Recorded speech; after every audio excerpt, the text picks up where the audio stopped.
你应变能力之强，安排之周密，确实令我大开眼界。要是论江湖经验，我确实不如你。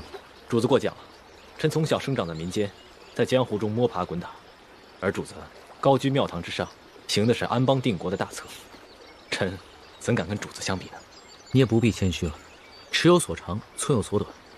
在这方面，我确实应该向你好好学习。主子，我们尽快骑马上船吧。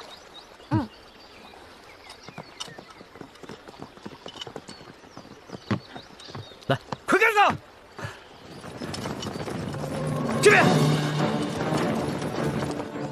追兵马上来了，你们先走，我带侍卫兄弟们去引开追兵。哦，主子，我跟李太医一起骑马引开追兵吧。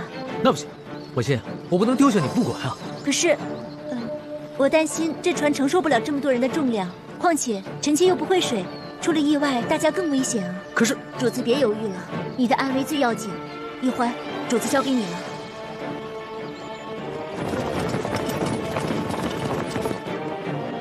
行，出发吧。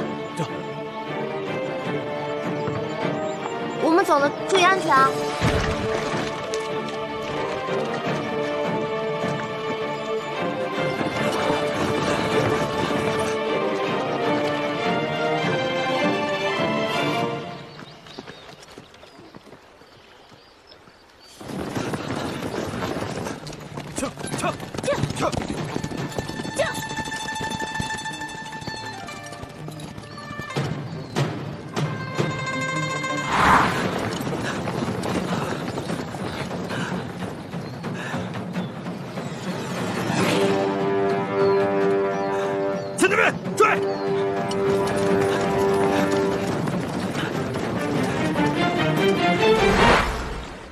奇怪，这刘德昭和吴三桂的人，为什么对我们的行踪了如指掌，如影随形？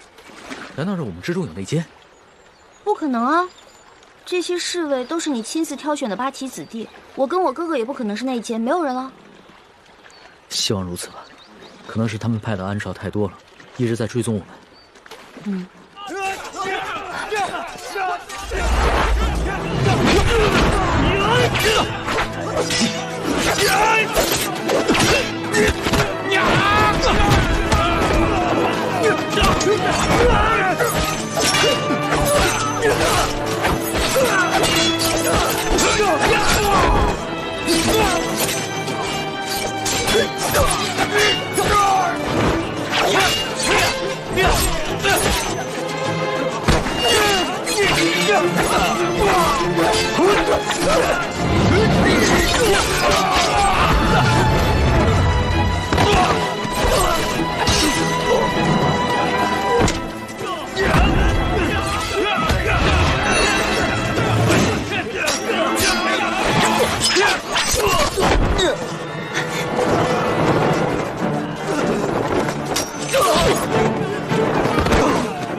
你怎么出手了？娘娘，你居然会功夫！